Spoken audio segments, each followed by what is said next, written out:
vlog to So, ganyan po kadumi. Ganyan po kadumi sa ano namin. So, kung wala mag-good morning ako sa inyo. Wala kakagising na. Good morning, guys. So, ganyan po kakalat sa place namin. Kasi, nag-house party po kami kagabi. Yan yung sa baba niya. Later ko papakita yung, ano tawag doon? Pool. Kasi yung place na to is para siyang, nakatakot yung daan niya. Pero, sulit siya when you go here sa mismong resort kasi ang peaceful niya. Especially pag andun kayo, mafe-feel niyo talaga dun sa pool. Tapos nagulat ako, hindi nila in-stop yung jacuzzi. Kasi diba, ano yung kuryente niyan? Hindi nila in-stop. Tapos sayang kasi umuulan. Sana hindi na umulan masyado mamayang gabi. Kasi swim kami. Kagabi di kami nakapag-swim kasi nga nag-house party kami. Tapos ang dami namin dito kagabi kasi pumunta din yung mga side na friends ni Carl. Phone rings. She said to pick her up but that's a bad call. Timing. I don't wanna regret it when it goes wrong. Yeah, well she's in. Ayun, aga ko nagising. Aga namin nagising. No, babe. Usually, nagigising ako 3, 2. Kaya nga, nagulat ako sa inyo. Pinilit ko kayong matulog, ignore ko kayo. Kaya Ano ba oras ka nagising? 3 din? Kung nga rin nagta-travel, wala ako sa bahay. Maaga ako nagigising. Pag sa bahay, tulog na tulog ako sa apartment. Napaalis na yun, babe. May mark na siya. babe, oh.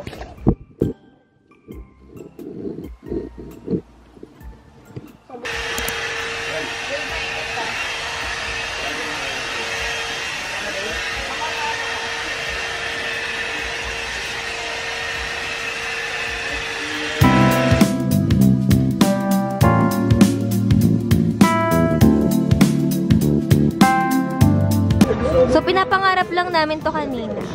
Pero nandito na siya. May bulalo. Ang sarap ng bulalo dito. So, they're doing TikTok right now, yung mga friends ko. And dito kami magsiswim. So, hindi na magsiswim yung jowa ko kasi sleepy na daw siya. So, I'm just waiting for my friends to finish the TikTok and then we will go swim. Sobrang peaceful niya. There's a jacuzzi. Tapos, hindi siya pinatay. Like, buong araw siyang gumagana. Like, it's so rare for a resort na like, hindi nila pinapatay yung jacuzzi. There, we have, like, something here. Like, I don't know what you call that. Hi, guys! Oy! Hi! Yung background namin is really mahalaman. Kasi parang siyang bukid.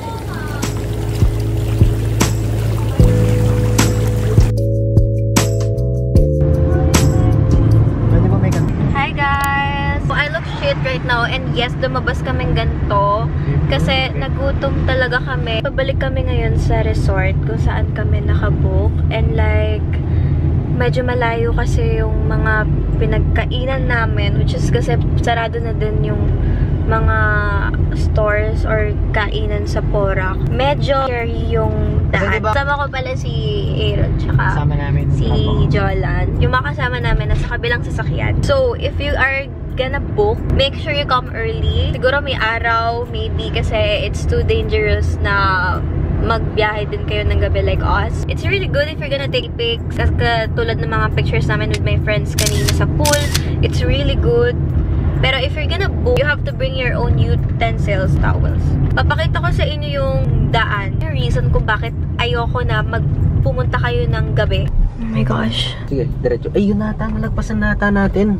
Hello! Currently editing this vlog and I forgot to mention they are in promo ngayon. 50% off and 10% off promo discount until this month. I swear to God, kung marami kayong mag-stay, I'll highly suggest this resort. Make sure to come early. Kung hindi kayo sanay sa mga dark roads and all, you just have to come early. Also guys, they have other villas as well. Dito kami nagstay. Dito sa may Early Moon Villa. But they have other nice villas as well, which is hindi ko siya na-visit kasi ang aga ko na ko uwi. May gagawin pa kasi ako nung time na yon. So yeah, make sure to grab the opportunity kasi grabe din yung promo nila this month.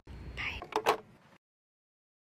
Hi Guys, oh my god. So today we're off to QC. Nagbook ako ng hotel doon kasi I will be attending Pau's birthday. Medyo wala pa akong sleep. I think I got like 4 hours of sleep. Siguro makakarating kami ng QC around 5:30 or 6. Not sure. So, depende sa traffic.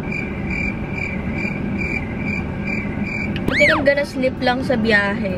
For real. And kung napapansin nyo guys, I got braces. Hindi ko siya na-mention. Look at this bag. I got this from Shein. Like, it's so cute. Parang siyang eco bag. Tapos, ang dami mo nang malalagay. Anyways, I will wait for Aaron to come here.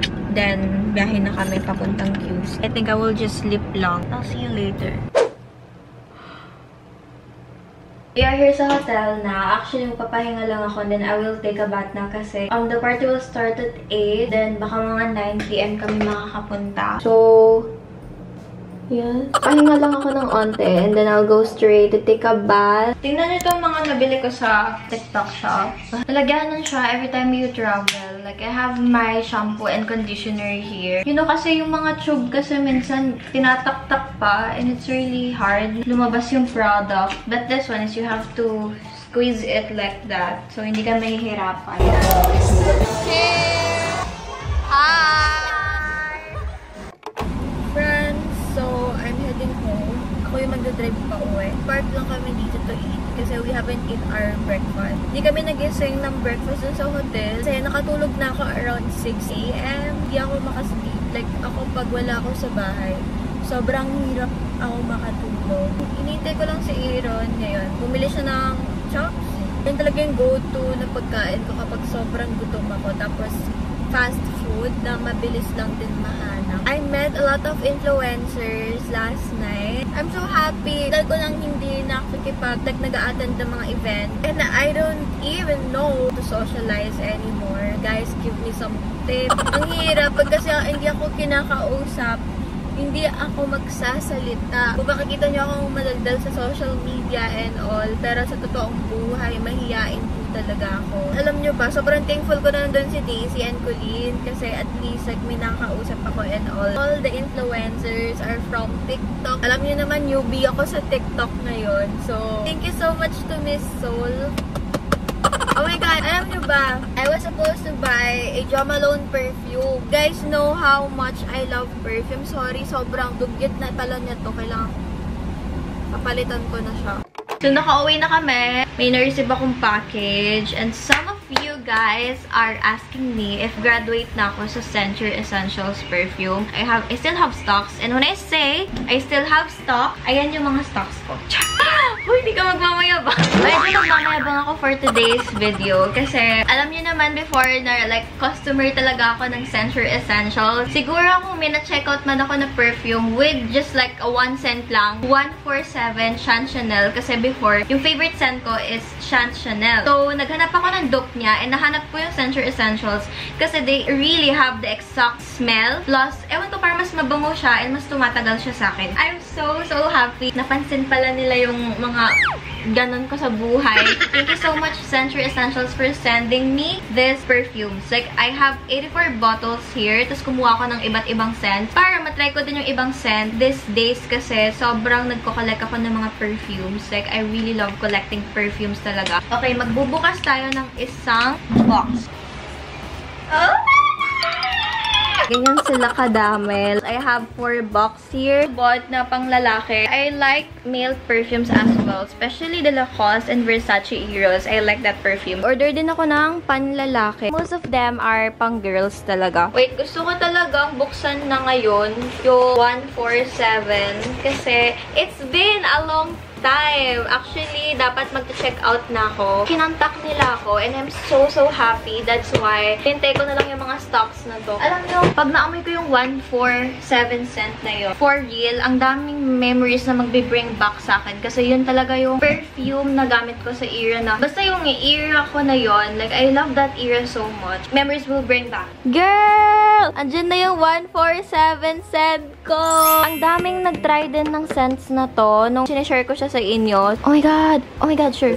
Here's the last box. Wow, ang dami. Customer lang ako dati, huy. Parang nagmamayabang ako sa video na to. Pero my signature scent is 147. You guys know that. Hindi naman sa pinag-signature signature scent ko siya. I mean, yun yung amoy ko. Yun yung favorite ko na scent sa kanila. Naging loyal ako sa kanya. Like, I mean, pag nag-check out ako mga 10, 5, pag bumibili ako ng perfumes nila kasi sobrang bango. For sobrang natatakot ako maubusan ng stocks. Hindi ko alam kung bakit. Kasi I can't live without that. Ito yung mga perfumes na kinuha ko. And maybe you guys can follow me on TikTok. Para kapag natry ko na sila, I can recruit to you guys kung anong mga gusto nyo sa perfume. Kasi iba-iba tayo ng mga types sa perfumes. Or kagaya mo ako na medyo woody lang yung scents. Fresh lang. Unisex, not so girly, not so matapang. I think you will like the 147 scent. Dope siya ng Chanel Shan. I have the original and I can really tell na sobrang same talaga ng scent. I'm not gonna lie, like, mas tumatagal talaga sa akin yung Century Essentials kasi it's an oil base. Ang daming compliment ng perfume na yon, I swear to God. Like, every time na nagna-night out kami nun, lagi akong kino-compliment dun sa scent na gamit ko na yon. Oh my goodness! Oh my God, babe! Oh my God! Aming memories sa perfumes talaga na naaalala ko. Ito talaga yung pinaka-scent ko before. And I'm so happy na nagkaroon na ako ng new stock. Ang bango-bango talaga. I think this is the classic one na na-try ko. As in, babalik at babalikan mo yung amoy niya. Follow me on TikTok kasi I'll do more recos on TikTok. Sasagutin ko yung mga hinahanap yung perfumes kasi mostly I have all the scents dito. So you can ask me what to buy and all. Thank you so much, Century Essentials, for sending this over. I'm so happy na i-share to sa inyo, guys. Kasi sa mga perfume lover din dyan, go follow me on TikTok kasi I will reco you guys some scents na you will like.